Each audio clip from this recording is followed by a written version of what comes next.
He signed the orders that sent millions to their deaths, but in the last hours of his life, Hans Frank was not surrounded by power, applause, or loyal soldiers. He was alone, waiting for the rope, and what he whispered just before the trapdoor opened was not a plea. It was a confession that even the executioners never saw coming. That voice began inside a cell only 12 steps wide, where the man once known as the Butcher of Poland paced under dim prison light.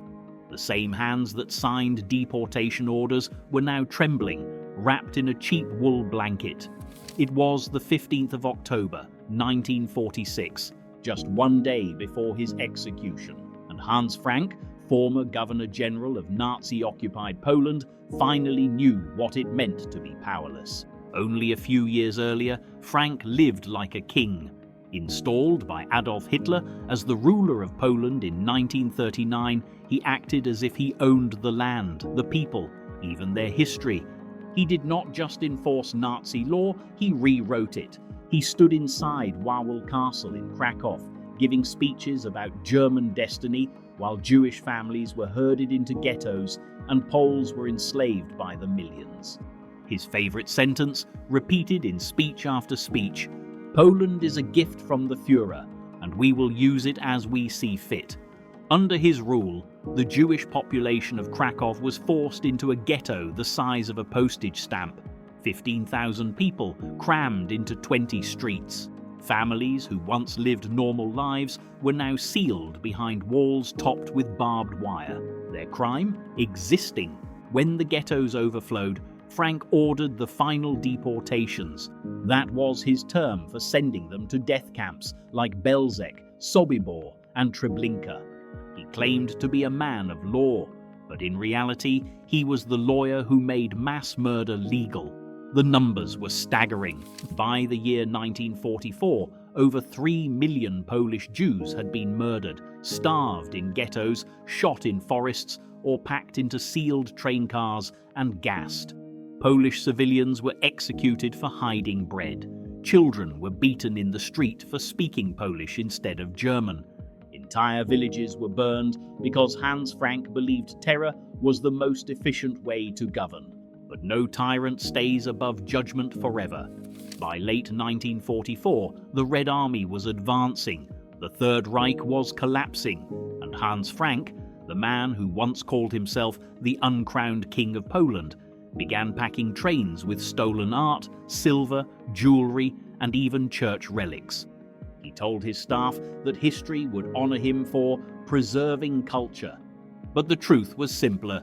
He was stealing his last chance at comfort. When American troops finally arrested him in May 1945, Frank still tried to act dignified. He told the soldiers, "I am a loyal German. I acted according to the law. The world will understand." But the soldiers who cuffed him had just walked through concentration camps. They had seen his law. Frank was taken to Nuremberg to answer for crimes against humanity. At first, he entered the courtroom smiling, calm, charming even.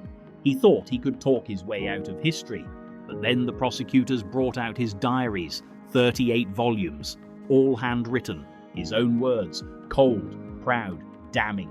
In one entry he wrote, "Poland must serve as the slaughterhouse of the Jewish race." In another, "We will turn Krakow into a jewel once its Jewish filth is removed."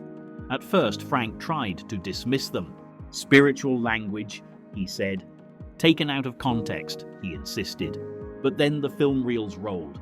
Footage of gas chambers, mass graves, starving children behind ghetto walls, synagogues burning, skeletal prisoners collapsing in the snow. For the first time in the trial, Hans Frank put his hands over his face. He did not beg for mercy.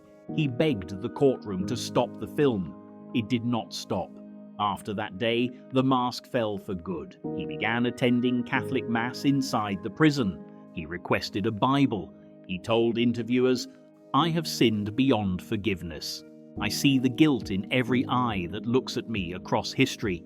Some believed him, most did not. To them, he was performing one last role for the world stage. The trial lasted 216 days. 12 Nazi leaders were sentenced to death by hanging. Hans Frank was the 7th name on the list. His reaction? Calm. No outbursts, no tears, just one sentence: death is the fate I have earned. But in the quiet of his cell that night, the calm vanished.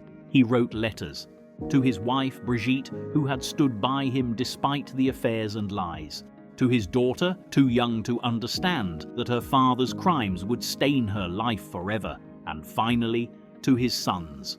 One of them, Nicholas Frank, would one day say publicly, "I wanted him to burn in hell. I hated him. When I looked in the mirror, I feared I had his face," and Hans Frank knew it. That is why his final letter did not try to defend him. It asked for something else. Do not follow my path. Destroy my legacy. Build a future where no one like me can rise again. That night in the freezing cell, Frank tried to pray. He did not ask for heaven. He asked for a way to die with some piece of dignity. But when he looked in the mirror, all he saw was the face the world had already judged. At 4 in the morning, the guards arrived. He was ready, or at least he pretended to be. The prison doctor asked, "How do you feel?" Frank replied softly, "Ready to meet God." He put on his coat, nodded to the priest, and walked towards the execution chamber with shaking legs.